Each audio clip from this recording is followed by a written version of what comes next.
I didn't know that the main theme is called On the Steps of the Met. Oh my God, is it? That's amazing. You didn't either? I didn't. I love that. That's so fun. Yeah. You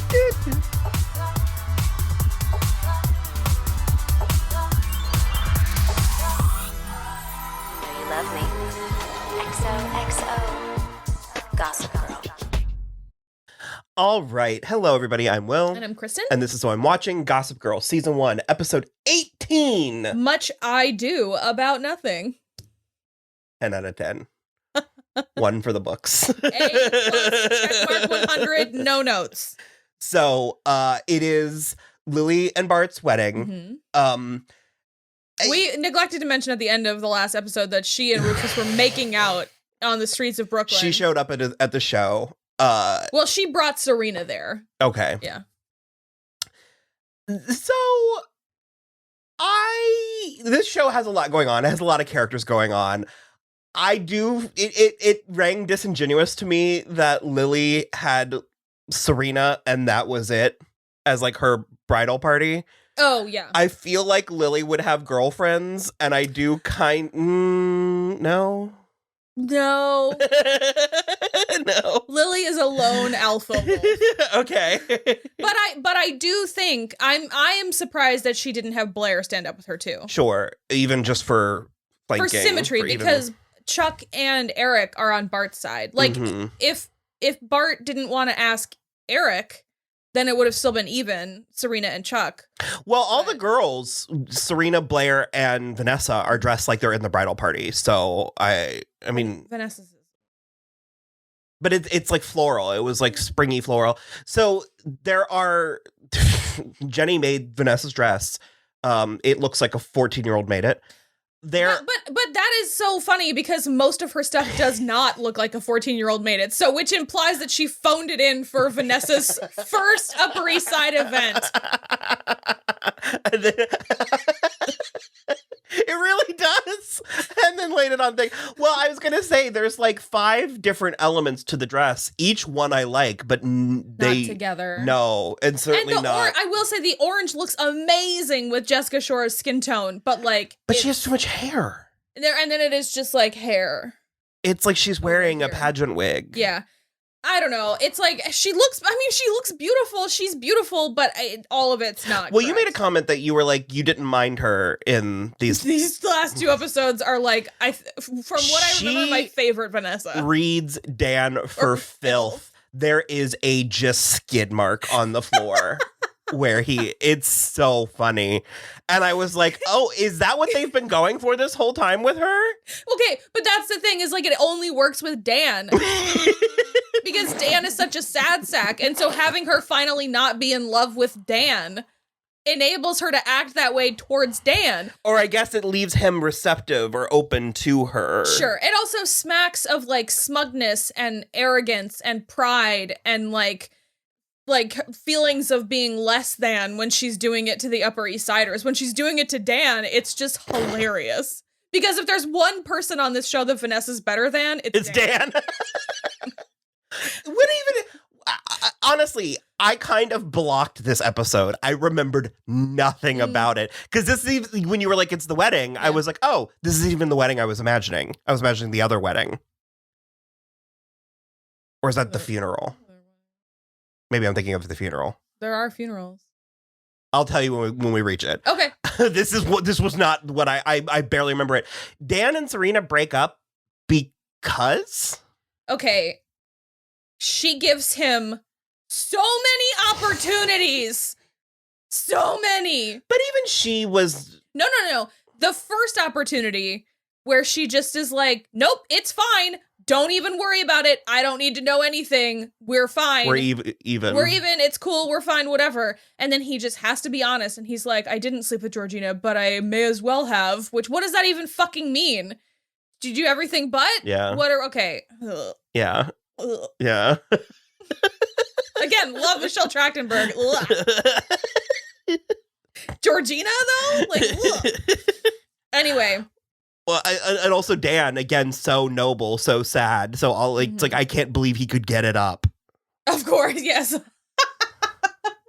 so martyred by Yeah. Serena's betrayal. And with Vanessa there, or no, Vanessa wasn't there. Vanessa wasn't.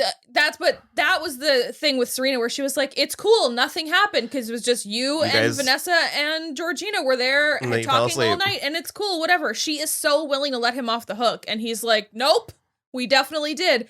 And then because he still thinks that she hooked up with two guys, which why that's not her opening gambit. I didn't sleep with two guys. And also this is the whole story. Whatever. Because it doesn't need to be. It was so irrelevant. It was so not a thing. Yeah. Like, I don't know. So anyway, later she just is like, it's fine. I can get over the Georgina thing. I don't want this to be the end of us. And he's like, well, I do. And it's just sort of like, really?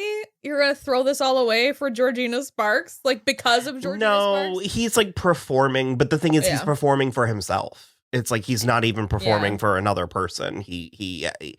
He's like, my heart's gone out on it. And it's like, so you met this girl once at a party in 9th grade and obsessed about her. Yeah. It's just, But then you like manage a relationship long enough to like have sex with her and like be 100% in it. And for her to ruin her mother's happiness for you. And then you're still going to be like, nah. ew, I didn't even, ugh. Because she knows by that point too. Yeah. And Or he yeah, knows. It's just so, I mention this from time to time. It's so I Love You, Beth Cooper. And it's like, I didn't read the book. I watched the movie. The movie's medium, but its message resonated with me that it's like, he has this fantasy of Serena and he keeps judging her for not being it. Mm-hmm. And I have no patience for that. Mm-hmm. Because I sound like a broken record, but I'm just sort of like, you are out of your league canonically. This is not this is not my opinion. There's just certain things that come with, there are certain concessions people make in these types of scenarios. And they're just sort of like, it's because it's the TV of it all. This is a season finale, and we need to split these characters up in order for the show to keep going. But it's the kind of thing that even if it weren't a TV show, even if these were real people, they would still do that. Yeah. Like Dan would be like, this is the part of the story where I can't. Yeah. Like his tortured soul. Just don't play with me. My paper heart will bleed. It's like the main problem with Dan's character is that he's got this like totally misplaced sense of martyrdom and nobility where it's like it can't So be is the that- way he wants it to be. Does the show know that, or is that a like? I think the show knows it a little. Okay. Yeah. Sure. Well, they do make Because fun of it, otherwise but otherwise you can't get to a place where it still works even a little bit if you don't know your characters that I way. just don't, at this point, I mean, I obviously they get there, but at this point, I don't know if they think that they're actually presenting a leading man. I mean, all three of them are leading qualities. TV show leading men. It works. Okay. There's like a thing in New Girl where Jess is talking to Nick one time. It's late, and she's like, "How did you get Reagan, by the way, or me? How do you get these girls?" It's just like that's kind of how I feel about Dan. He dates Hillary Duff at one point, playing an amalgamation of herself. She's a famous person. and, What the fuck? and he sleeps with her and Vanessa at the same time. What? No, I don't know. I wonder if at this point, if the show thinks we're subscribing to Dan's bullshit, because we're not. No, I don't. But you don't need it. Yeah, I don't necessarily think so. It's just also like a high school melodrama, so it has to hit these beats. And you're totally right. They all have to be separated going into the season break so that we can pick up with them all separate and have drama in the Hamptons And in bring them season back 2. together. Exactly. Because Dan has to take the jitney to get out to the Hamptons to like try to make it work again with Serena. It's fucking hilarious. I absolutely love. I remember it's kind of our MO. We always end up kind of standing the adults on teen shows. Yeah. But the scene with Bart and Lily, it's like, considering that this is a show. So good. Go That ahead. this is a show about a bunch of teenagers thinking they're grown up, like pretending to be grown ups. Yeah. There's an actual grown up conversation because There's two, because her conversation with Rufus in her like bridal suite is similar. Mhm. I can continue. I'm sorry. No, it's like I'm so passionate about those two scenes because Go, yeah. Lily is making, you're right, Lily is making the adult decision. She's like, yeah, I love Rufus. We have hot sex, but like, I don't want to be insecure about money anymore. And also, I love Bart. I want to be with Bart. Well, and you can make it like, I think this is what I was starting to get at. I bailed out of it because I could feel the conversation going in a different direction. But I started to say this in our last episode with the notion that Serena might have slept with another guy. Mm-hmm. And I was sort of like, I'm not trying to say that with wealth, you don't have to be faithful.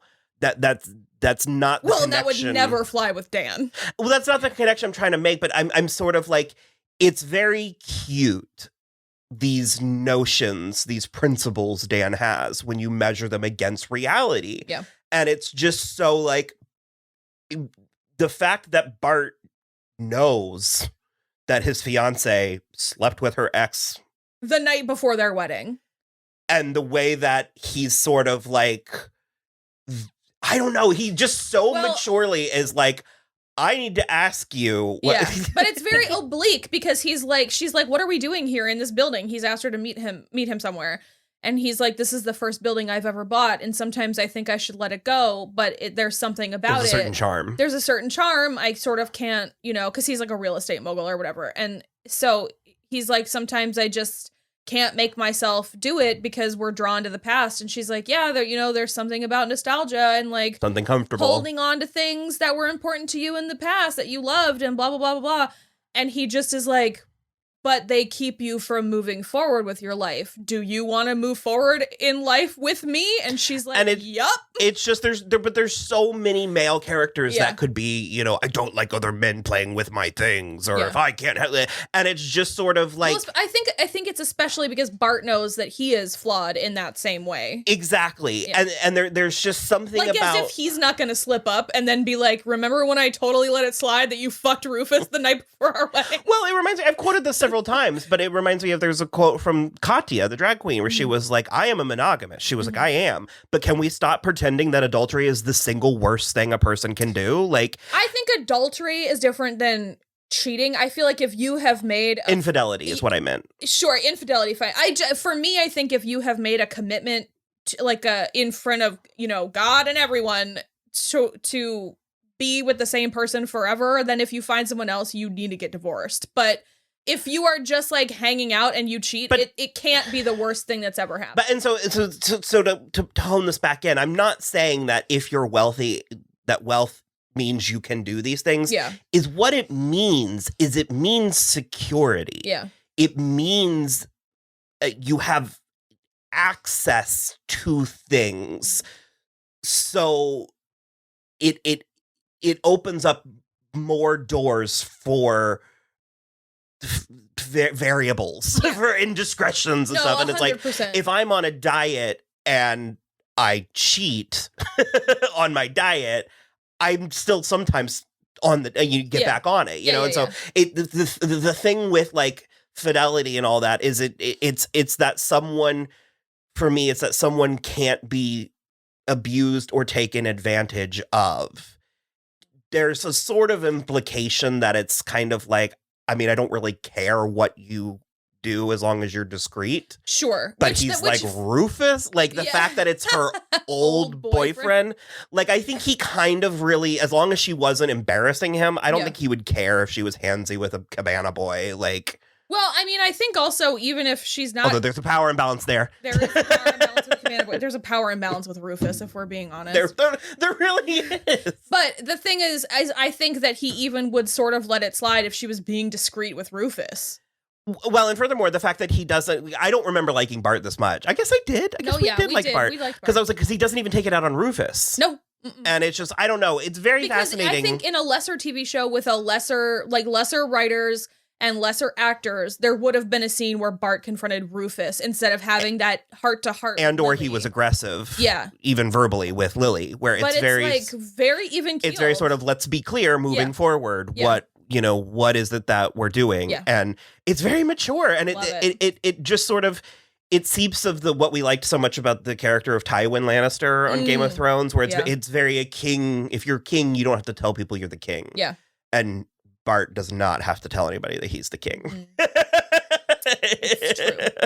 So I think you're right. It's like I think that the show expects especially younger viewers to view Bart as sort of a more villainous character or more negative character, He's but just mean to Chuck sometimes. and a little smarmy. Well, he does do something villainous at the end of this episode. When he's he like... You think he's intentionally doing it? No. Really? I don't know. Is Bart the drama? Is Bart a bitch? Yeah, oh, yeah. So that's the thing is I think because he says he's very proud of Chuck and how much he's growing and being mature and everything. But then he immediately is like, but having a serious girlfriend is a whole different state of affairs. And it'll make you really grow up and really evaluate your responsibilities. Well, it's an issue that happens with reform when people be it, addiction or behavior issues or whatever, where it's like sometimes, yes, if a person has shortcomings, yes, that can cause problems, stress, grief for friends and family. However, that grief doesn't always like sometimes people. What am I trying to say? How am I trying to say it? Sometimes people like having something to complain about more than they. Oh, sure. I mean, Chuck is a classic backslider. But the thing is, it's like as much as Bart may be disappointed in Chuck may be more valuable to Bart as a liability than he is as a. Sure. Yeah. And Chuck has a very like sometimes people like having someone that they can dump shit on. And he's a very 2 steps forward, 3 steps back kind of character for a little while.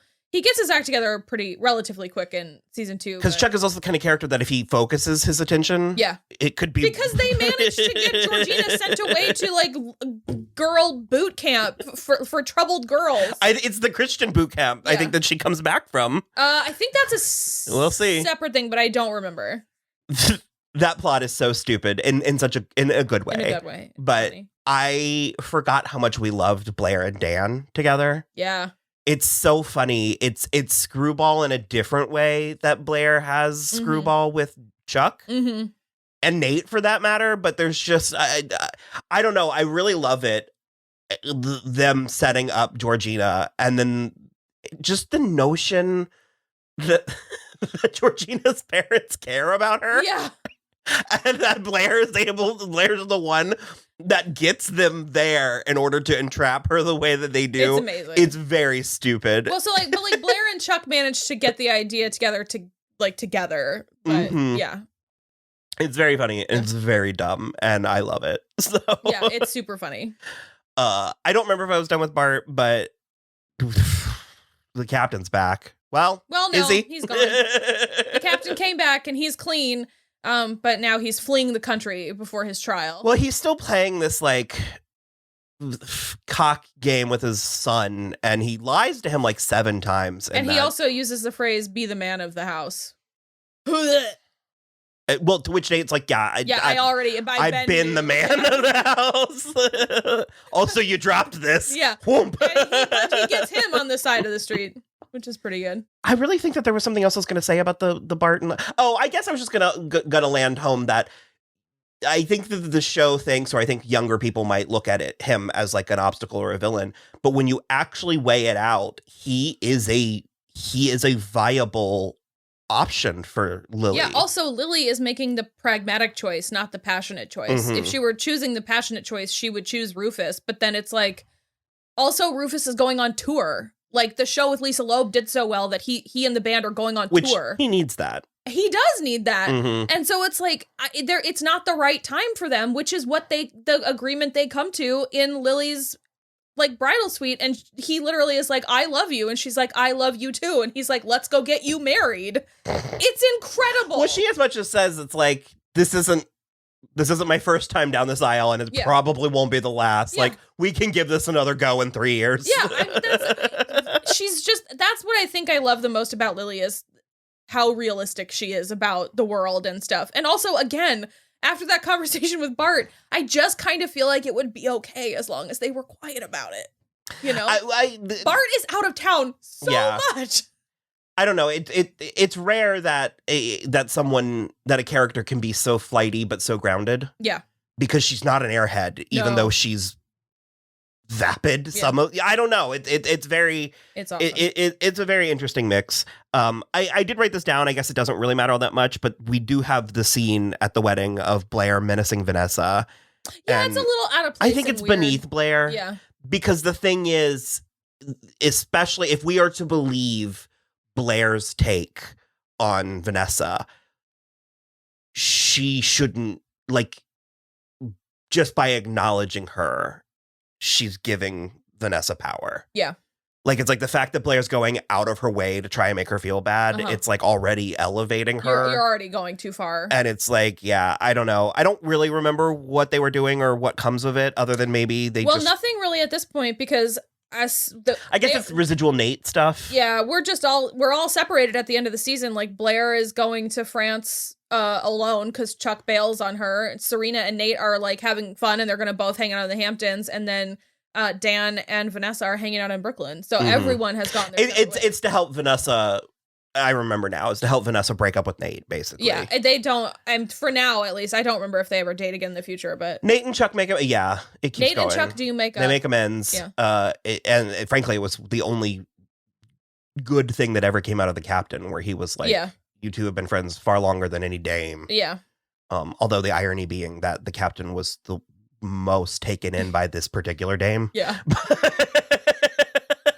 Absurd. And then Jenny gets into a Parsons internship with Eleanor. So it feels a little dog chasing his tail, Ouroboros a little bit, as I recall this whole Jenny in and out. Yeah. But so that was season 1 of Gossip Girl. 18 episodes. They should all be 18 episodes. I do wish we get into a 22, 24 episode thing that we don't love. It's just... It's a lot. It's a relic of the old world. Yeah. And also, because I feel like... Season 2 is 25. That is insane. That is too many. That is too many hours of television. Yeah.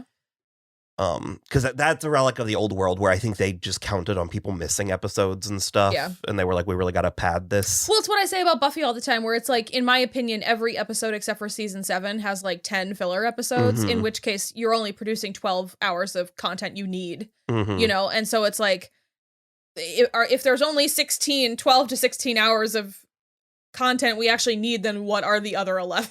Like, so, all right. Well, like I said, that was season 1 of Gossip Girl. Let us know how you felt, if you liked it, if you want more, if you want something else. We have a couple things, because we even talked about True Blood or Lost. We've talked about season 1 of Teen Wolf. Desperate Housewives. So, yeah, we'll see where this goes from there. Put another poll up. Yeah. Or just go to the next one. Yep. So thank you, as always, to our watchers, fans, patrons, friends, everybody. We could not do it without you. And if you would like to contribute to that. All right. I guess you don't really do it. No, This is the last one, though. But Bye. XOXO. That's a secret I'll never tell. You know you love me. XOXO. Gossip Girl.